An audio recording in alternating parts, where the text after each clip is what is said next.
sick, but, you know, my voice is sick. Nag-aaral po ako, wala na akong allowance. Ay, nag-aaral ka, wala ka ng allowance. Nasaan ka? Excuse me. Hi, honey. Kailan yung part 2? Di ko alam eh. Thank you, Amy. Di ako taga-Kalbayog. Next time.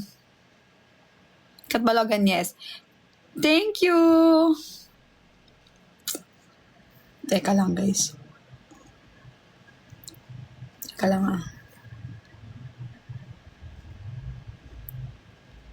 Oh my gosh.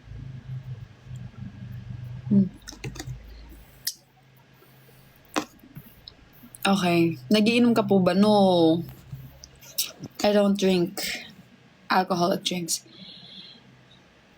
Naantok na ako. Good night. Tapos na good night, Lord. Good night. Wala na. Hindi na kayo mag-fast talk or mag-a-ask ng questions.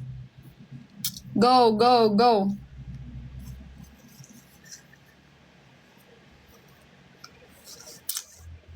Grabing ngipin yan, madam. Bakit? Nasa si Caprice? Hindi ko alam. I have a girlfriend. Bakit malungkot si Ted?